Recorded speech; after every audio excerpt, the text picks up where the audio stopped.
O'tgan 7 yilda Dünya Sharq Turkistonliklar qarindoshlik uchrashuv yig'inida muzokara va muhokama qilingan temalar. Birinchi navbatlik Dünya Sharq Turkistonliklar qarindoshlik uchrashuv yig'ini 2009-yil 7-oyning 5-kuni İstanbulda ochildi. Yig'inning keyingi programmalari Urumchi qatliami munosabati bilan bekor qilinib, namoyishga aylanib ketdi. Urumchi qirg'inchiligi va tutqun qilingan qarindoshlarimiz programma kun tartibiga aylandi. İkinci qatimliq Dünya Sharq Turkistonliklar qarindoshlik yig'ini 2010-yil 7-oyning 7-kuni ochildi. Yig'inda asosligi til, din va milliy madaniyatga ega chiqish va qo'g'dash to'g'risida muzokara va munozara qilindi. Tilimizni, dinimizni va milliy madaniyatimizni qo'g'dash to'g'risida dunyoning har qaysi joylaridagi Uyg'urlar o'ltiraqlashgan rayonlarda ona til yasli va Qur'on kurslari ochish qaror qilindi.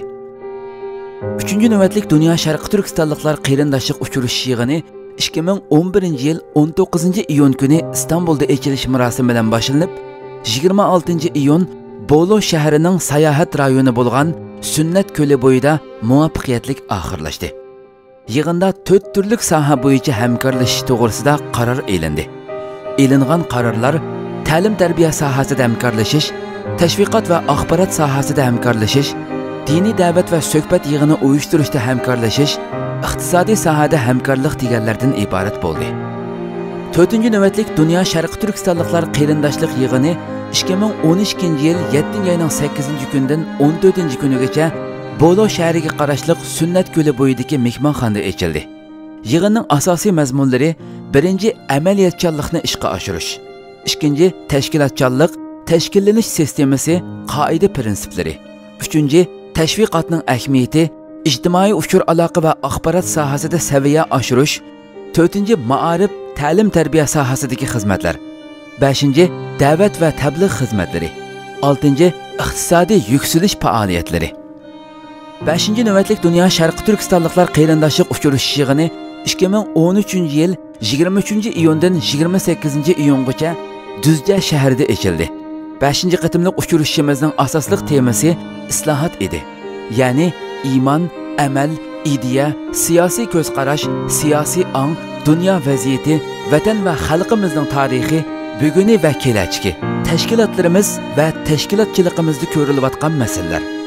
Ularni hal qilishning yo'llarini o'rganishdan boshlab, o'rganganlarimizni amaliyotga tatbiqlash va shu orqali avval o'zimiz, ondan atrofimiz, xalqimiz va vatanimizga cho'nqur ta'sir ko'rsatadigan darajada islohot elib berish maqsad qilindi.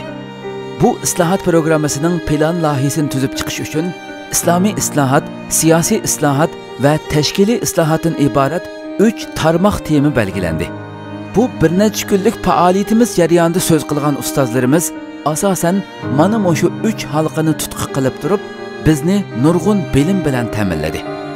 6-navbatlik Dünya Sharq Turkistonliklar qarindoshlik uchrashuv yig'ini 2014-yil 8-oyning 4-kuni Sharq Turkiston xalqi duch kelayotgan tahdidlar va uning hal qilish chora-tadbirlari degan temada o'tkazilgan bo'lib, 5 asosiy cho'ng tema va har bir tema 4 tarmoq temada muzokara qilindi.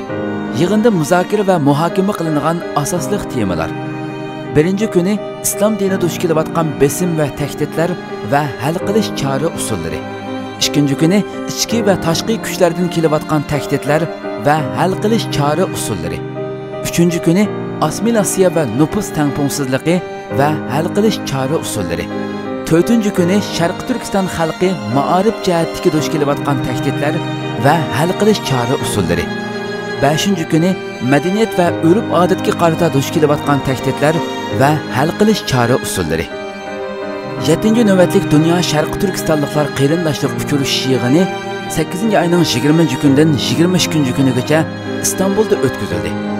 7-qatimliq qarindoshlik uchrashuv yig'iniga xalqaralashgan Sharq Turkiston masalasi va ommaviy tashkilotlarning strategiyasi degan nom berilgan bo'lib, bu yig'inda Sharq Turkistonning navbatdagi vaziyati va islomiy fikr tashnoligi, Sharq Turkiston masalasining xalqarodagi o'rni, xalqaro tashkilotlarning Sharq Turkiston masalasiga qaratgan pozitsiyasi, Sharq Turkiston tashkilotlarining yangi vaziyatga qaratgan xizmatlari va strategiyasi, Sharq Turkiston da'vosi yo'lida duch kelayotgan qiyinchiliklar va hal qilish choralari deganga o'xshash 5 türlük tema asosiy mazmun qilindi.